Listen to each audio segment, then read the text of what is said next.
what I'm most worried about is when there is a generational change, like the generation that grows up on LLMs or like has ChatGPT as, or like pick any particular LLM vendor as the thing that helps them with their notes, with research.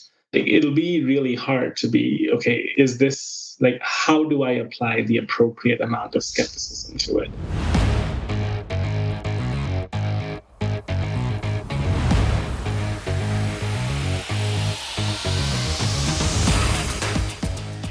Good morning, good afternoon, or good evening, depending on where you're listening. Welcome to AI and the Future of Work. I'm your host, Dan Turchin, CEO of PeopleRain, the AI platform for IT and HR employee service. As you might have noticed, I lost my voice, but you know what? We got such an amazing conversation today. I couldn't bear the thought of leaving you hanging.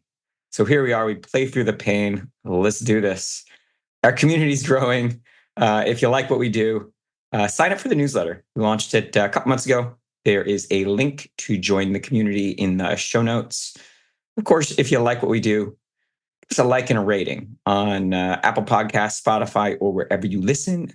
If you leave a comment, I just may share it in an upcoming episode, like this one from the listener mailbag from Tabitha in Ottawa, Ontario, who is a financial analyst and listens while folding the laundry. Tabitha's favorite episode is the one with Rodrigo Lang, CEO of Samba Nova Systems. That was a great one, about how he launched an AI unicorn and how open source AI is making LLMs better, faster.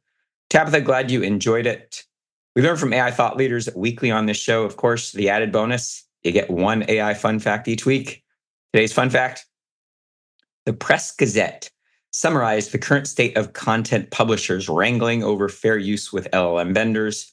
OpenAI is reportedly offering news organizations between $1 and $5 million per year to license their copyrighted content to train its models, although it has been reported that News Corp's deal is worth more than $250 million over 5 years. Meanwhile, Apple is reportedly exploring AI deals with the likes of Condé Nast, NBC News, People, and Daily Beast owner IAC to license their content archives. Jim Mullen, who's the CEO of Reach, the UK's largest commercial publisher, shares a different perspective. Jim says, we don't want a situation like we had with Google 10 years ago. We gave Google access and became hooked on referral traffic. We must be aligned as an industry on how LLMs use our base intelligence. My commentary: a year ago on this podcast, we said, this will be the year when the relationship between LLM vendors and content owners will define the future of AI. It has certainly played out as expected. More fireworks are ahead as disputes move from, call it backroom deal making, to courts around the world. There is hope for content owners. There has never been a better time to be a creator. Of course, we'll link to that article in today's show notes. Now, shifting to this week's amazing conversation. Megh Gautam is not only a friend, but also one of the best product minds in Silicon Valley. He's currently Chief Product Officer at Crunchbase, the definitive repository for data about startups, funding, and valuations. Prior to Crunchbase, Megh was head of product at Twilio and director of product management at Dropbox and Hearsay Systems. He's also an active angel investor. Megh received his Master of Science in Management Science and Engineering from Stanford University, go Cardinal, my department as well, and his bachelor's degree in information technology from the National Institute of Technology, Durgapur in India. Without further ado, Megh, my friend, it's a pleasure to catch up and, of course, welcome you to AI and the Future of Work. Let's get started by having you share a bit more about that background and take it into the space. Dan, this has been the conversation I have looked forward to the most. It has been an absolute honor sort of watching you. Like, we got connected. We were obviously in the same department over at Stanford. And then like I go to you, I still go to you for a lot of advice. So this is kind of bringing all of those conversations to a podcasting forum, which is great. Thank you for that intro. I started at Crunchbase about a year and a half ago. And it's been a journey to get us to the point where we feel that all of our proprietary data, and sort of everyone knows about Crunchbase, But what they have the perception of is like, hey, should I check out this company on Crunchbase? Should I look at how this company is doing? We're basically taking all of that trapped in demand of like, how is the company doing? Can this company fundraise in the future? What's a prediction? And then bringing that front and center. So we have a big launch coming up in Q1 of next year. It's basically the future of Crunchbase, where we look at the past, we look at our extremely proprietary data set, and then we project forward and tell you what is likely to happen with a particular company's state. So it's a lot of old school prediction models coupled with the new school Gen AI LLM goodness that you're seeing out in the market. Yeah, in past lives, I was at Twilio. Really had never been part of the dev tooling space, but looking at how the messaging, the voice, the video business grew was fascinating. Spent about more than 3 years at Dropbox, looking after new products, looking after video as that trend completely exploded. And then before that, I was at Hearsay for about 4 years, handling sort of new product expansion for them as well. So it's been a really fascinating journey, and I'm excited to talk about it. I'm excited to talk about all the new trends that are shaping the future of work. You and me both. So to startups and investors, of course, Crunchbase is a household name. I'm curious to know from you, what have you learned that surprised you that maybe the casual user of Crunchbase doesn't know? Yeah, it's a great question. So every single company that I was at previously, we used Crunchbase in some capacity or the other. Just like to find investors, to find companies, to go target other companies that look like this particular company. This is obvious in hindsight, but the base of data will inform how good the prediction models are. Like if your foundation isn't well curated, you're not going to have great insights. And just the amount of care that we have put and continue to put and sort of are investing in making sure both the ingredients, the foundation, and how it shows up for the end user are trusted is a really, really core focus of my work here at Crunchbase. So I want to unpack that use case. You said coming in next year, some predictive modeling that might indicate which companies are likely to be successful, at what valuation, that sort of thing.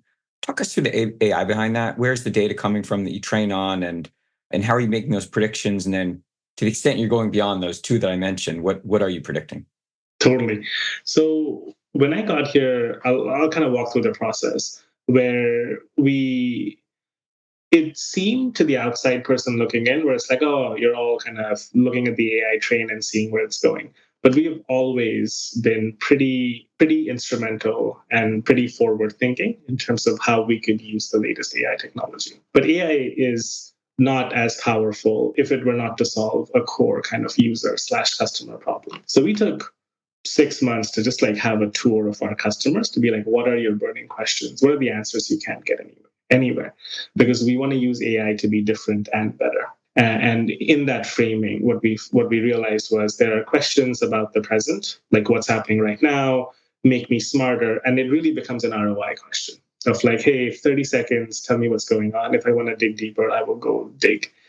And then it comes to prioritization. Like there's so much data out there. How do you make sense of it? And then customers were coming to us repeatedly, investors saying, hey, too many inbound pitches, how do we prioritize? Startups, so many seed funds, who do we go to? So many accelerators, who do we go to? Salespeople, same question as they look at prioritizing accounts. And so there's the insight part of it, which is basically, hey, this is the signal from the noise. And then like extracting that forward into the prediction is basically, we know what's happening right now, like what the milestones are, both financial and newsworthy. Like somebody strikes a partnership and we have all of that. Our community helps sort of update the core sort of data points that go into a particular company. So we've seen their journey, right? From being incorporated to raising money, to being on a tear in terms of their entire growth trajectory. And we are taking the macro as a coloring brush almost, which is like what's happening in this space. And in many cases, these are interesting when you redefine industries. Like LLMs, outside of folks who really, really paid attention, wasn't really a thing about 3 to 4 years ago. They're like, yeah, it's happening, it's there. ChatGPT really gave it its moment. And then after that point, it got popularized, it got operationalized. And we are seeing that in real time, where we're like, hey, disproportionate attention in terms of funding, disproportionate attention in terms of newsworthy stories. Like, why is something getting picked up versus the other? And that's helping inform our models to go build the right sort of predictive capabilities to say, hey, like this thing will happen over the next 6 months, over the next 12 months. And in many cases, it is unbound, because the future is just that. We're like, hey, we don't have a time bound duration for when an event will happen. We just think it's more likely, and each delta in the likelihood of it. So I'll give you an example. If a company has announced a partnership with a large enterprise, they're much more likely to be gravitating up market, which means it's predictable revenue, high revenue quality, and all of those are things that our customers and our users are typically expecting / don't get anywhere in a really consumable format. And that's the value of using predictions as well. We're using the typical sort of not being beholden to one particular model. I don't know if you saw the Menlo Venture survey. It came out yesterday or 2 days ago, which was even large enterprises are using 3+ foundational models just to be able to train workloads separately. And we're like, that's fascinating, because it is quite counterintuitive. You would think that there would be one sort of winner take all. But we've been kind of followed that entire trend where we're like, hey, we're not backed into any architectural choice. We're pretty bespoke in terms of how do we make targeted improvements in terms of the questions that our users are asking. That was not a planned plug, but loyal listeners know that several months back we had Naomi and Derek from Menlo Ventures talk about the previous version of the Menlo Ventures AI survey, which was a fascinating episode. I encourage you to go check that one out in the archives. So Megh, so that's a fascinating use case, and specifically because it's different from the typical kind of LLM, NLP kind of language parlor tricks that we're getting very accustomed to, I shall say. I like the fact that it's more a traditional use of AI for machine learning, predictive analytics. Now, one of the challenges that we always have to confront as product people, as data people, when we're using probability to make predictions, is there are always going to be false positives and false negatives. So Crunchbase, let's say, makes a prediction, and it's possible that there's a confidence interval, and it's possible that it's wrong. It would be a false positive. It's also possible that the model might be, say, not confident enough, and so it knows something that it doesn't share, a false negative. How do you think about kind of the responsibility, or how do you communicate that there is some kind of a confidence threshold when you're making these predictions? That is such a great question. And we have wrestled with this because it affects all parts of the product. The product manager, the designer, how would you represent this? Like, is it an arrow? Is it something else? Then the lawyers. It's obviously like a thing everyone at Crunchbase cares deeply about. So what ended up happening was we naturally stratified. So we have an API product, which is the predictions and insights product, where we're able to provide a lot more color, because you're not constrained by real estate. So we can give confidence intervals. We can give like, hey, we are unsure, or we think this is stable to growing. And that has landed really well with our large customers who have teams who can make sense of it, because there's a translation layer we're providing, there's a dictionary, but we have to make sure on the consumption side that they are able to sort of use all of this information. But on the EY, you just have very limited real estate. So we have to be absolutely sure. And that threshold changes, where we're like, hey, for high precision, high recall, we are going to go publish them. And that drifts from like, hey, it's like between 0.8 and 1, or in many cases for us, as we back test, it's like 0.9 plus to 1. And that's where we have absolute surety. And we also want to make sure that those are the most interesting sort of insights and predictions that we are propagating out to the world. I think to the uninitiated, sometimes don't appreciate the liability that you have when you make these predictions. And you mentioned, I'm sure there's conversations with legal. And for example, I mean, these aren't life and death decisions, but someone makes a financial commitment based on a a credible prediction from Crunchbase, and you would hate to be in a position where it's wrong, which it can be. It's probabilistic, and they come back to you, and they have maybe a case for damages. How do you think about that trade-off, and how have you managed to get a product to market given that there's that risk? Yeah, we have a really stellar legal team that is sort of kept apprised every step of our development. And we are very clear about, hey, this is probabilistic. Please don't base your financial decisions based on this. It should be a signal and an input. But the more you start disclaiming, the more value you kind of take away from it, because a lot of this isn't available out in the world. So you have to get ahead and then do a lot of education of like, hey, why are we saying the things which we're saying? And then for folks who really want to know and sort of make it a core part of their entire business process, we have to have explainers, which is like, what did we backtest on?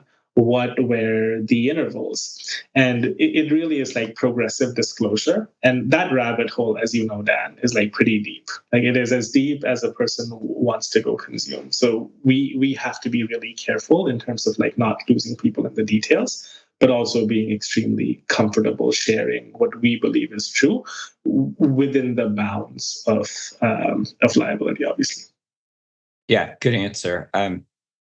This rationale that I typically use would not hold up in a court of law, but I think it's credible, which is that if you compare the accuracy of, let's say, a Crunchbase prediction using AI, probabilistic modeling, it's likely more accurate than a human doing their own research with limited data and probably some biases. So I'd say it doesn't introduce any more bias or risk than not using Crunch-based machine learning. But I realize that it's easier to blame a machine than a human. But I don't know if that's an argument that you've discussed internally.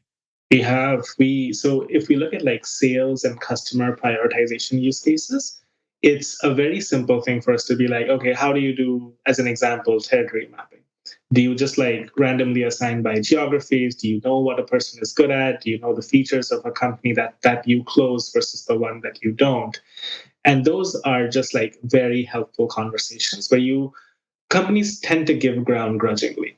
They're like, hey, they'll start small. And then once you establish a wedge of like, hey, we're better, you have nothing, and we are much, much better than the alternative, you sort of earn the right to play at a much higher level there. Just want to flip the perspective here. In the fun fact, I mentioned the complicated relationship that content owners have with the foundation model owners. And I referenced, a decade ago, they had a complicated relationship with Google. And in some respects, you wanted Google to hoover up your data because then it would drive traffic back to your site. I'd argue this situation's a little different because some work or answer gets derived from your content. There may or may not be any attribution, and there may or not be any traffic that gets driven back to your content. How does Crunchbase think about the proprietary data that you own and whether or not, or I should just say open-ended, what kind of relationship you'd like to have with the LLM vendors? Yeah, so I'll caveat all of this with it is so new and emerging because even Google itself, there's like the Gemini answer box, and then it's basically like providing the answer to questions, and that in most, if not all cases, will not drive any traffic to your site. So at that point, the posture we've taken is the proprietary signals we have, like that shouldn't be exposed out so it can be derived, and then there's no like value / sort of attribution ascribed to it, or it's like gone down. But if there are, so Crunchbase as an example has a news email as well as a news site. So there we profile the unicorns. Like the last one was about how to survive the sort of ZERP, like post-ZERP era. And that can definitely lead to an interesting structure of like, hey, that's available and you can read on that. but there are breadcrumbs that you can follow back to the site, which has provided the data to go make it available. But I can't stress enough, where like we've looked at scenarios across the board where we're like, hey, how is content being accessed? Is it inside of all of these walled gardens? Is it if I'm a ChatGPT user, do I have references and then do I go to a URL? It's the same with Perplexity, or it's the same with using like the Gemini answer bot. And we're keeping a very close eye on how these relationships are evolving. But I do think you've absolutely hit the nail on the head. It is very, very different than 10 years ago, because there was clearly like aggregation of demand and disaggregation of like the tax-defined information. Here, it's not that case, right? Like it's still a very, very emergent behavior. And like the thing we can do is probe. We're like, hey, we'll strike a partnership here. We'll see what happens over there.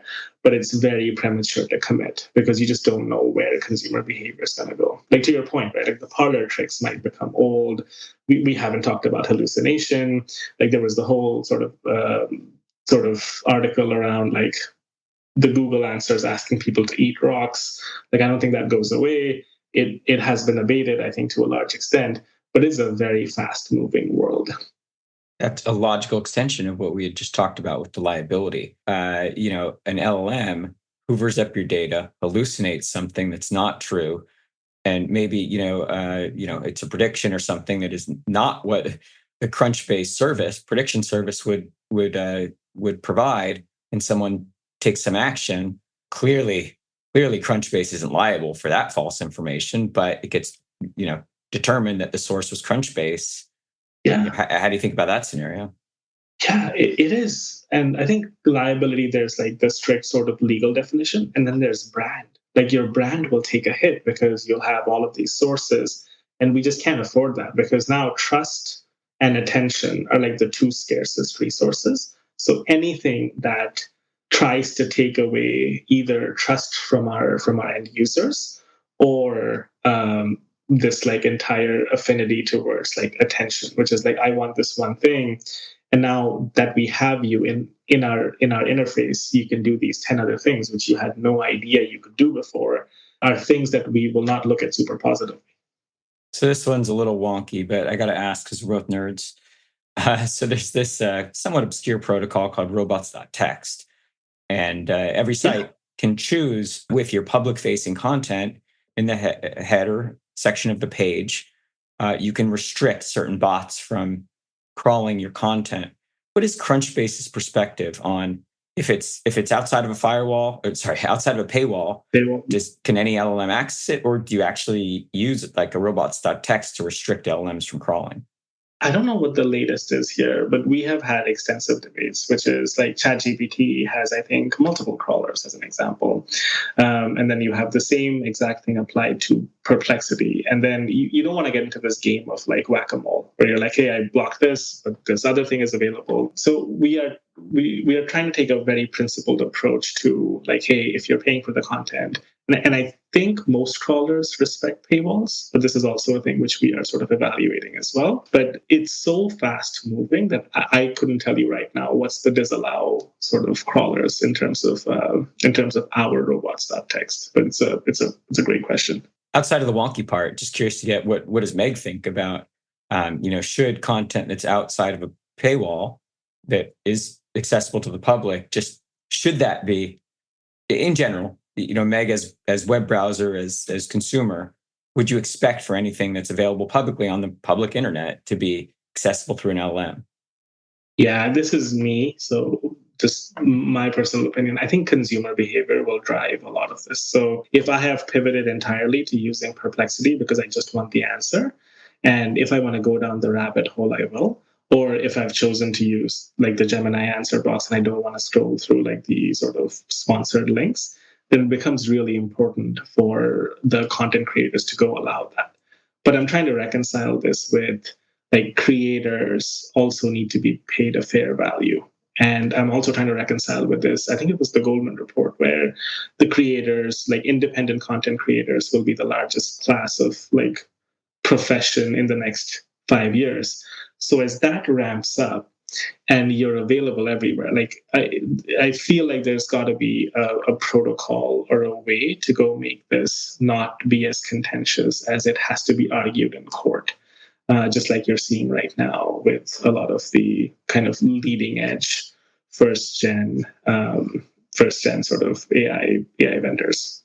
We're seeing a lot of marketplaces appear, startups, to automate that conversation between the content creator, where the LLM owner, not just the big ones, but anyone who's looking to build a large language model, can go and essentially bid for content. And there's kind of a market-based way of figuring out what it's worth. I like that approach, me on a soapbox, but I think that's consistent with what you were saying as well. Got it. Are you bullish on that long term? I am. Okay. I think analogous to what you said. I think there's value in the content. Right. And I think content creators shouldn't be tricked into, or learn later that their content was hoovered up by an LLM. I think it should be transparent. And I think when we as consumers want that content, we want to celebrate the creator community. I said, my commentary on the AI fun fact, I think there's never been a better time to be a creator, because there's so many more ways with, involve less friction to get access to great content. But I think part of the foundation, just kind of at a systematic level, I think there have to be these kinds of marketplaces so that it's easier for content creators to monetize what they create. Yeah, I think that's a totally viable path. And I think the market mechanics will help drive the incentives in the right way. So in that world, are you bullish on this for not just text? So like images, videos, artwork, all of that as well? All of it. Nice. Yeah. Anything that a creator might build that creator wants to get into the hands of more consumers. And it goes beyond. It could be documents, papers, books, as well as, of course, images, video, maybe, emergent, maybe, things involving AR, VR, virtual worlds. I think all these artifacts you can create as a creator, LLMs just turn out to be a very efficient way to disseminate that content. And I think as a creator, you should get to choose if it's a business decision, whether or not you think it's positive for you to share it with an LLM. But if you make that decision, the LLM, there should be a market, and the market should decide what that content is worth. Yeah. And I think this is basically like taking tried and tested models, right? Where you had like the AdWords model, where you have the bids for the stuff that people, where there's inherent demand for, and then sort of going against the disintermediation, where you could basically be as granular as like one piece of content versus a subscription where you have like, I think that's a super, super like viable path forward, because this makes sense. And I think it aligns incentives in a way which I don't think any other model does right now. So you mentioned, which I agree, that trust and attention are the scarcest resources. Right. So with regard to the trust component, let's say in this world where there are these nice market-based patterns for creators and consumers, what happens when the LLM vendor, whoever the technology owner, buys some content that turns out to be false, misleading? Who is responsible for the dissemination of truth? And I mean, even kind of, you can extend that to the philosophical question: what is truth in a world where we're constantly exposed to these LLM parlor tricks? What does it even mean? Yeah. What is truth anymore? I can always rely on you to like have the sort of kind of true principle-based philosophical approach on this, where like there are ground truths, right? And then there are truths that are prevalent inside of an organization. And then the other axis is like, does it do harm versus not? And I think it's a very, very complicated question, especially as it leads to consumers. Because if you're making decisions based on that particular information outside of just like entertainment, and I think parlor tricks are just that, right? Like they're entertainment, they're a way for you to consume some things, like probably content. But if you're making decisions, I think the chain of custody really matters. It's like what led to this, which led to this other thing. And it goes back to like, what are the ingredients that went into the soup that you had? And if that soup did not sit well with you, then which particular ingredient was it? And that traceability, I don't think exists today in the broader sort of consumer market. Yeah. Yeah. What's your take on that? Back to like what I was saying about, humans can make bad investment decisions, Yeah. and so can models or machine learning models. It applies here where we always knew that it was a bad idea to trust Dr. Google. Google will tell you anything about any symptom that and so people have been making bad medical decisions, financial decisions, life impacting decisions based on what they see from Google. I do, however, think that this time around it's different because, to your point, I like the term chain of custody. There's such a kind of willing suspension of disbelief. Like, I feel like we haven't yet been educated about how these, LLM outputs are generated. And there's just way too high, I believe at this point, at least in this global experiment, there's way too high an assumption that what you get from the LLM, it's not cited, it has no sources, it seems authoritative. I call it credible nonsense, but there's a, just a knee-jerk reaction to assume it's true. And I'd encourage, everyone to assume it's not true first, and then know that the burden of proof is on you before you act on anything from an LLM. I think it's harder than questioning what came from Google because it's deriving some stuff from some sources that, to your point, you don't know what the ground truth data was. You don't know what happened in the meat grinder that went into generating the output. So I'd encourage everyone listening to really apply, more scrutiny to what you see from an LLM versus what maybe you thought might be true from Google. Yeah. Let me take the other side of that argument. Like, I think as a society, I think we have kind of demonstrated that like skepticism isn't a thing that comes supernaturally to us.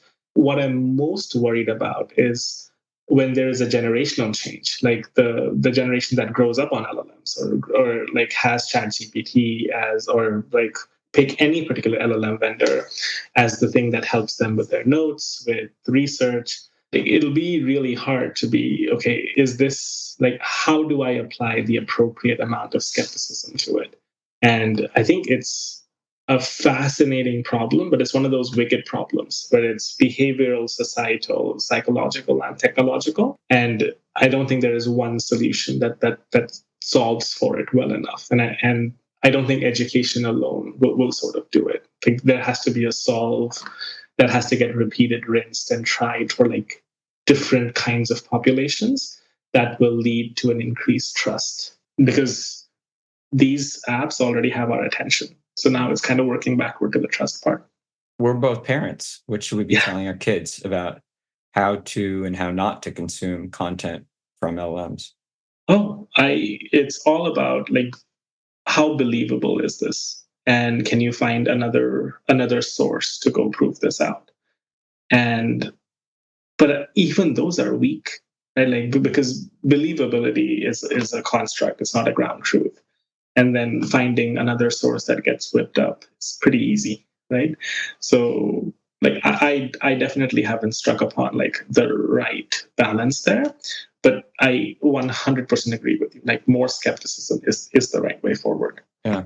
I think as parents, it's an opportunity for us to have important conversations about ethics and morals and principles and questioning your sources in a positive way, not in a cynical way. Yeah. That we are ultimately responsible for the decisions we make, and whether it's a stranger giving you candy or an LM feeding you misinformation, you have an obligation, and I think it's an important opportunity that we have. I'm an AI enthusiast. I believe these are opportunities to help instill kind of critical thinking and rational judgment and things that otherwise we didn't have these opportunities necessarily a generation ago. I think that's what parents should be doing. For sure. I think like bringing it into a physical analogy, like don't trust strangers or and I think there's a precedent for it, which can mold it into a more desirable behavior. So I like that. I'll steal that. Steal liberally. Let's educate more parents. All right. Meg, this one's flown by. I got to get you off the hot seat, but not without answering one last important question for me. So you've got that great track record. You've been around Hearsay Social, Hearsay Systems. legendary group of leaders, Twilio, Dropbox, and now Crunchbase. Who are your role models, and what have you learned from them? This is such a great question, because this gives me an opportunity to sort of give back as well. Because, like Dan, you've been foundational to me making decisions in my career as well, which is what do you learn? I think your whole framework was like, am I enjoying this? What am I learning? And then how are you growing? And I've used that time and time again as I've sort of jumped from one place to the other. But I've worked with a fantastic group of leaders and like group of folks who I still to this date am in touch with. Clara at Hearsay, now at Meta. Mark, who was at Twilio, who started his own company that's going really well. I think he was the longest manager-employee relationship I've had, and he was foundational to a lot of stuff that I've learned. Then at Dropbox, just like a fascinating group of people that were just like amazing at their discipline and great at the people management part of it. So this is the strongest sort of group of folks in terms of talent density there, like Genevieve, Akhil, Ruchi. It was just an amazing sort of group of folks who you just want to be next to them so you can absorb all of the stuff that's kind of coming out of them. And yeah, I've been very lucky. And I hope to continue to put myself in those situations and then give back as much as I can to folks who are just starting out. Great answer. And that really is a great list. And I expect big things from you, because you're now a mentor to all the younger generation that's looking up to you, like you look up to some of your role models. Thank you, Dan. Appreciate it. Yeah. Hey, this one's been a blast. Thank you to everyone for tuning in to Old College Buds, Megh and Dan, hang out. Hey, Megh, congrats on all the success, and great catching up. Please, you got an open invite to come back again, and I'm curious to hear about you and the adventure at Crunchbase. Thank you so much, Dan. You bet. All right, well, that's all the time we have for this week on AI and the future of work. As always, I'm your host, Dan Turchin from PeopleRain. And of course, we're back next week with another fascinating guest.